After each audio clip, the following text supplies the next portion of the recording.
ലോകത്തിലെ ഏറ്റവും വലിയ രണ്ടാമത്തെ കാർ ബ്രാൻഡ് കമ്പനിയാണ് ടൊയോട്ട. അതിനെ ലോകത്തിന് പരിചയപ്പെടുത്തിയത് കിച്ചിറോ ടൊയോഡ എന്ന വ്യക്തിയാണ്.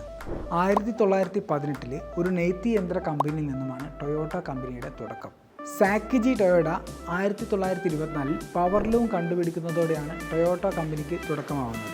പവർലൂം കമ്പനിയുടെ പാറ്റന്റ് ബ്രിട്ടീഷുകാർക്ക് കൊടുത്തതിലൂടെ അതിൽ നിന്നും ലഭിച്ച പണത്തിൽ നിന്നും ഒരു പാസഞ്ചർ കാർ നിർമ്മിക്കാൻ തീരുമാനമെടുത്തു.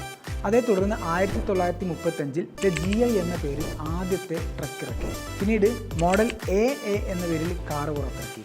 1999 കിർലോസ്കർ കമ്പനിയുമായി ടൈപ്പ് ആയിക്കൊണ്ട് ഇന്ത്യയിലേക്ക് ടൊയോട്ട എത്തുന്നത്. 2004 പുറത്തിറങ്ങിയ ഇന്നോവയിലൂടെ ഇന്ത്യയിൽ ടൊയോട്ടയ്ക്ക് കൂടുതൽ പ്രചാരം ലഭിച്ചു. അങ്ങനെ ഇന്ത്യയിലെ 6 മികച്ച വാഹന നിർമ്മാണ കമ്പനികളിൽ ഒരാളായി ടൊയോട്ട മാറി. കണ്ടില്ലേ, ഒരു കമ്പനി നിങ്ങൾ തുടങ്ങുന്ന സമയത്ത് അതിൻ്റെ വളർച്ചയുടെ പ്രോസസ്സിൽ പല ചേഞ്ചസും വരും. But after all in the end everything will lead you into success.